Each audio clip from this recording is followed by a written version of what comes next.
നമുക്കിപ്പോൾ കളക്ടറുടെ പ്രതികരണത്തിലേക്ക്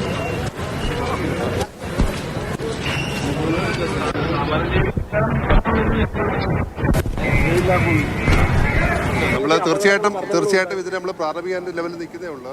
അന്വേഷണം പൂർണ്ണമായി തീർച്ചയായിട്ടും ഡീറ്റെയിൽ അന്വേഷണം നാഷണൽ ഹൈവേയുടെ ഭാഗത്തുനിന്നുണ്ടാവും. എന്തുകൊണ്ടാണ് സംഭവിച്ചതെന്ന് വ്യക്തമായിട്ടൊരു അന്വേഷണം ഉണ്ടാവും, നാഷണൽ ഹൈവേയുടെ ഭാഗത്തുനിന്നുണ്ടാവും. പ്രാഥമിക രൂപത്തിൽ നമ്മളിപ്പോൾ ഇവിടെ നമ്മൾ നിൽക്കുന്ന ഭാഗത്ത് ടോൾ പ്ലാസ ആണ്. ഏകദേശം 38 മീറ്റർ വീതിയുള്ള സ്ഥലമാണ്. അപ്പോൾ ഇവിടെ നമ്മൾ ഇത് ലിഫ്റ്റ് ചെയ്ത് വെക്കുന്ന ഗാൻട്രിയോട് ലിഫ്റ്റ് വെച്ചതിന് ശേഷം സൈഡ് പുഷ്, നമ്മൾ നോർമൽ കേസിൽ ഇതിനടിയിൽ ബെയറിംഗ് ഉണ്ട്, ബെയറിങ്ങിൻ്റെ മുകളിൽ കൃത്യമായിട്ട് പുഷ് എടുത്ത് വെക്കുകയാണ്. പക്ഷേ ഇവിടുത്തെ കേസിൽ ഇവിടെ അത് സാധ്യമല്ല. ഗാൻട്രി ഗേറ്റർ വെച്ച് എടുത്ത് റേസ് ചെയ്തതിന് ശേഷം ഇത് സൈഡിലോട്ട് മാറ്റി വെക്കുകയും ഈ ബെയറിങ്ങിൻ്റെ മുകളിൽ ഉയർത്തി വെക്കുകയും ചെയ്യേണ്ടി വരും. അപ്പോൾ ഈ ഞാൻ മനസ്സിലാക്കിയത് ഉയർത്തി വെച്ച സമയത്ത് ജാക്ക് ഫെയിലിയറായി ഇത് താഴെ വീണെന്നാണ് മനസ്സിലാക്കിയത്. ഇതല്ലേ പറയാം, ഒരെണ്ണം വീണു, അത് മറ്റേ ബീമിൻ്റെ മുകളിലോട്ട് ഗാർഡറിൻ്റെ മുകളിലോട്ട് വീണു, അങ്ങനെ രണ്ടുകൂടെ കൊളാപ്സ് ചെയ്യുമെന്നാണ് മനസ്സിലാക്കുന്നത്. സൂക്ഷ്മ സമയത്ത് നമ്മൾ ഈ സമയത്ത് ലിഫ്റ്റ് ചെയ്യുന്ന സമയത്ത് വാഹന നിയന്ത്രണം പറഞ്ഞിരുന്നു, ആയിട്ട് ചെയ്യണമെന്ന് പറഞ്ഞിരുന്നു. എന്താ സംഭവിച്ചെന്ന് പരിശോധിക്കാം. നമ്മൾ സാറിന് നമ്മൾ ഇത് സമയത്ത് വാഹനം ട്രാഫിക് സ്റ്റോപ്പ് ചെയ്യുമായിരുന്നു, സ്റ്റോപ്പ് ചെയ്യാൻ ഡയറക്ഷൻ കൊടുത്തിട്ടുണ്ടായിരുന്നു. എന്താണ് സംഭവിച്ചത് നോക്കാം. ഒരു വണ്ടി വാഹനം വന്ന് കയറിയത് അവരുടെ രാജേഷ്, നമ്മുടെ പള്ളിപ്പാട് സ്വദേശിയാണെന്ന് മനസ്സിലാക്കുന്നു.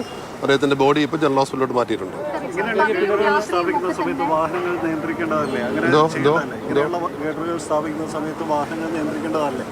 തീർച്ചയായിട്ടുമാണ്. നമ്മളെ സംബന്ധിച്ചുള്ള ഇതിപ്പം 1000 ദിവസമാണ് നമ്മളിതിൻ്റെ കൺസ്ട്രക്ഷൻ വേണ്ടി ഉള്ളത്.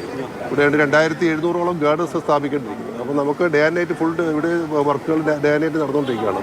അപ്പോൾ കൂടുതൽ നമ്മൾ ഈ ഇറക്ഷനും അതോടൊപ്പം തന്നെ ഈ ലിഫ്റ്റിങ്ങും ഒക്കെ നൈറ്റ് സമയത്താണ് കൂടുതൽ ഉപയോഗിക്കുകയും ചെയ്യുന്നത്. അപ്പോൾ നമ്മുടെ പ്രശ്നം വെച്ചാൽ ഏകദേശം 70 യൂണിറ്റ് പെർ ഡേ, ഒരു ദിവസം 1 മിനിറ്റിൽ 70 വാഹനങ്ങൾ ഇതിലേക്ക് കടന്നു പോകുന്നു. അപ്പോൾ നമുക്കത് ബ്ലോക്ക് ചെയ്യാനൊന്നും പറ്റത്തില്ല. ട്രാഫിക് നിയന്ത്രണത്തിലൂടെ ഈ കാര്യങ്ങൾ രണ്ടും നടത്തിയേ പറ്റത്തുള്ളൂ. ഉണ്ട് തീർച്ചയായിട്ടും. ഇല്ലില്ല, പോലീസിന് ത്രൂ ഔട്ട് നമ്മളെ പോലീസും അതോടൊപ്പം തന്നെ മാർഷൽസിനെ ഡിപ്ലോയ് ചെയ്തിട്ടുണ്ട്.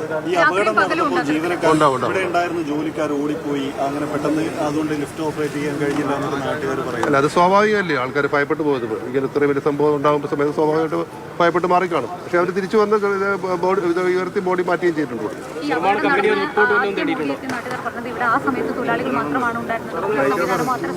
ജില്ലാ കളക്ടറാണ് മാധ്യമങ്ങളോട് സംസാരിക്കുന്ന. അരൂരിൽ നടന്ന അപകടവുമായി ബന്ധപ്പെട്ടാണ് നിർദ്ദേശങ്ങൾ നൽകിയിരുന്നു. ഈ ജാക്ക് ഫെയിലർ എന്തുകൊണ്ടുണ്ടായി എന്നത് വ്യക്തമല്ല. ആ സമയത്ത് വാഹന നിയന്ത്രണം ഉണ്ടാവണം എന്നത് നിർദ്ദേശം നൽകിയിരുന്നു.